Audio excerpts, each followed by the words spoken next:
Hello दोस्तों, एक बार फिर आपका स्वागत है आपके YouTube channel study with Shadab में। और आज हम एक्सरसाइज 1.2 का क्वेश्चन नंबर 3 सॉल्व करने जा रहे हैं। अभज्य गुणन विधि द्वारा निम्नलिखित पूर्णांकों के एचसीएफ और एचसीएफ ज्ञात कीजिए। जिसमें हमारा पहला क्वेश्चन है 17, 23 और 29। इसमें 17 और 23 और 29 के हम अलग अलग गुणनखंड करेंगे। सबसे पहले करेंगे हम 17 के गुणनखंड। देखिए 17 किसी के पहाड़े में नहीं आता है। 17 एक अभाज्य संख्या है, इसलिए ये क्या होगा, 17 से ही डिवाइड होगा। इसको और किसी संख्या से डिवाइड नहीं किया सकता, इसलिए इसको 17 से डिवाइड कर लेंगे। 17 एकम 17, और इसके आगे गुणनखंड नहीं कर सकते। इसी तरह 23 भी क्या है, अभाज्य गुणनखंड संख्या है, इसलिए 23 को भी ऐसे ही लिख लेंगे। और 29 भी क्या है, अभाज्य गुणनखंड संख्या है, इसको भी, ये भी किसी दूसरे टेबल में नहीं आता है, इसलिए 29 को भी ऐसे लिख लेंगे। तो इस तरह से हमने तीनों के गुणनखंड किए। तीनों क्या है, अभाज्य गुणनखंड संख्याएं हैं। अब इसका एचसीएफ निकालेंगे। एचसीएफ निकालने के लिए हम क्या करते हैं कि जो तीनों के पास होता है वो लेते हैं, लेकिन यहाँ पे कुछ भी कॉमन नहीं है, इसलिए जब कुछ भी कॉमन नहीं होता है तो हम क्या लेंगे, 1 लेंगे, क्योंकि 1 सबकी मल्टीप्लाई में होता है। इसलिए एचसीएफ हमारा इनका तीनों संख्याओं का जो एचसीएफ होगा वो 1 हो जाएगा। बड़ी आसानी के साथ आप इसको कर सकते हैं। तो अब इस संख्या का एलसीएम निकालने के लिए हम क्या करेंगे, जो 17, 23 और 29 के तीन हमने गुणनखंड किए, इनके गुणनखंड भी सेम ही आए हैं, 17, 23 और 29। इन तीनों गुणनखंड की हम करेंगे आपस में मल्टीप्लाई, यानी गुणा करेंगे। तो सबसे पहले देखो 17 है हमारा, 17 का गुणनखंड 17 ही है, तो 17 ले लेंगे यहाँ नीचे। 17 लिखेंगे पहले सबसे, यहाँ 17 लिखने के बाद गुणा में, फिर दूसरा गुणनखंड देखिए 23 है, तो फिर 23 ले लेंगे हम यहाँ नीचे। 23 लिखेंगे गुणा में, और तीसरा गुणनखंड हमारा 29 है। अब यहाँ से 29 ले लेंगे हम नीचे, और यहाँ गुणा में लिखेंगे हम 29। तो इस तरह से हम इन तीनों की गुणा कर लेंगे। गुणा करने पर जो आंसर हमारा आएगा वही संख्या होगा, क्या होगा, एलसीएम। तो गुणा करने पर हमारा जो आंसर आया वो आया 11,339। इस तरह से हम बड़ी आसानी के साथ इन संख्याओं का एचसीएफ और एलसीएम ज्ञात कर सकते हैं। इसी तरह हमारे और क्वेश्चन है, क्वेश्चन नंबर 3 का पार्ट, थर्ड पार्ट और भी ऐसे ही है सेम। देखिए आगे हम ऐसे ही करके दिखाएंगे। क्वेश्चन है हमारा 8, 9 और 25।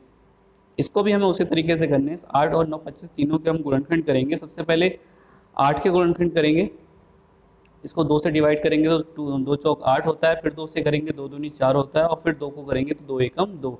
और ये जो गुणनखंड आए उसको हम यहाँ पे लिख लेंगे, 8 के आगे लिखेंगे 2 गुणा 2 गुणा 2 करके। इसी तरह से हम 9 के गुणनखंड करेंगे। 3 के पहाड़े से 3 3 9 होता है, और 3 एकम 3, तो 9 के गुणनखंड हमारे क्या आ गए, 3 गुणा 3 आ गए। इसी तरीके से 25 के गुणनखंड करेंगे। इसके गुणनखंड क्या होंगे, 5 गुणा 5, क्योंकि 5 पंजे 25 और 5 एकम 5, इसको लिख लेंगे हम 5 गुणा 5। अब इसका हम एचसीएफ ज्ञात करेंगे। एचसीएफ का मतलब होता है सबसे हाईएस्ट कॉमन फैक्टर जो होता है, जो तीनों के पास होगा वही एचसीएफ होगा। तो आप इसमें देख सकते हैं तीनों में कोई भी ऐसी संख्या नहीं है जो कॉमन हो, तो क्या करेंगे, इसमें भी जो एचसीएफ होगा वो हमारा 1 आ जाएगा, क्योंकि तीनों के पास कुछ भी कॉमन नहीं है यहाँ पे। ठीक है, क्योंकि 2, 3, 5 देखो तीनों के पास कुछ भी कॉमन नहीं है जो तीनों के पास एक जैसा हो, सबके पास अलग अलग गुणनखंड हैं, इसलिए जो इनका भी एचसीएफ जो आएगा वो 1 ही आएगा। तो इसका एलसीएम हम लिख लेंगे 1। अब इसका एलसीएम ज्ञात करते हैं। एलसीएम ज्ञात करने के लिए वही पुरानी विधि लगानी है। आपको मैंने बताया था कि तीनों के जो भी गुणनखंड होंगे वो सारे गुणनखंड हमें यहाँ पे लेने, और फिर उनका क्या करना है, मल्टीप्लाई करनी है। तो सबसे पहले 2 गुणा 2 गुणा 2 3 बार है, ये ले लेंगे सॉरी। फिर 3 गुणा 3 है, 2 बार वो ले लेंगे, और फिर 5 गुणा 5 है, 2 बार वो ले लेंगे। ठीक है, तो इस तरह से हम इन तीनों के गुणनखंड को उठा के यहाँ पे रख लेते हैं। 2 गुणा 2 गुणा 2, ये पहले वाले के हो गए। फिर दूसरे वाले के क्या है, 3 गुणा 3 है, उसको यहाँ लिखेंगे 3 गुणा 3। और तीसरे वाले के 5 गुणा 5 है, उसको मैंने यहाँ लिख दिया।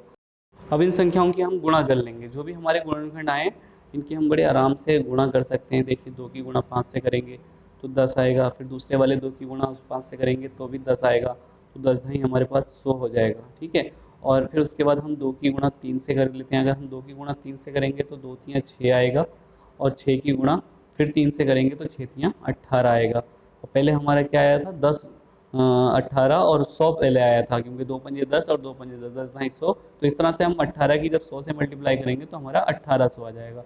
तो इस तरह से आप एचसीएफ और एलसीएम दोनों बड़ी आसानी के साथ इन संख्याओं का ज्ञात कर सकते हैं।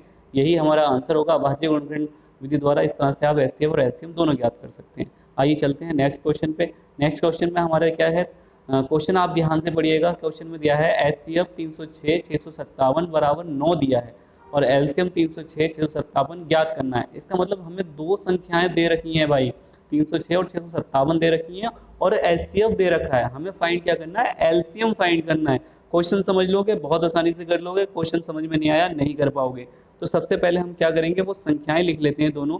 जो दोनों संख्याएं 306 और 657 को अलग लिख लेंगे जो हमें दे रखा है, और जो HCF दे रखा है उसको लिख लेंगे। हमारे पास फार्मूला होता है एलसीएम गुणा HCF बराबर पहली संख्या गुणा दूसरी संख्या।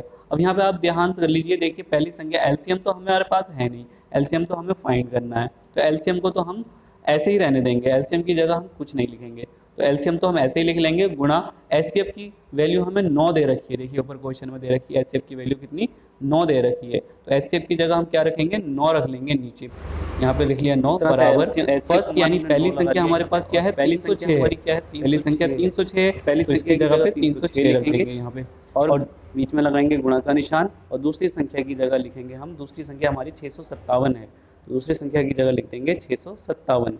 इस तरह से आप सबके मान हमने लगा दिए हैं। अब हम क्या लिखेंगे एलसीएम बराबर 306 गुणा 657 और इसको भाग कर लेंगे हम 9 से, 9 इसके बटे में आ जाएगा, 306 गुणा 657 के बटे में 9 लिख दिया। अब 9 के टेबल से हम देखो 306 को कट कर सकते हैं, 9 के पहाड़े से 306 कट जाता है, 9 का पहाड़ा पड़ेंगे 3 9 दूनी 18 9 तियाँ 27, 3 बार में आ जाएगा 27 और 3 बचेंगे 36, 9 चौक 36। इस तरह से हम इसको 9 से पूरी तरह से काट सकते हैं, 9 तियाँ 27 हो जाएगा और 9 चौक 36। इस तरह हम 9 से जो है 306 को भाग किया है। आपको अगर भाग में दिक्कत हो तो आप 306 को रफ में 9 से भाग कर सकते हैं, अलग साइड में रख के कर सकते हैं। जैसे 306 है, हम 9 का पहाड़ा हम पहले पढ़ेंगे, हमें 30 लाना है तो 9 तियाँ 27 होता है, ठीक है, तो वहाँ 3 बच जाएगा 36 हो जाएगा, तो 9 चौक 36 हो जाएगा। इस तरह से हम 306 को कट कर सकते हैं। उसके बाद 34 और 657 के हम गुणा कर, तो इस तरह से हम दो संख्याएं अगर दी हों और एचसीएफ या एलसीएम में से कोई भी एक दिया हो तो उसका एचसीएफ या एलसीएम जो फाइंड करना हो वो बड़े आसानी के साथ हम फाइंड कर सकते हैं। फार्मूला वही है हमारा, एलसीएम गुणा एचसीएफ बराबर पहली संख्या गुणा दूसरी संख्या, ये फार्मूला रख के हम बड़ी आसानी के साथ सॉल्व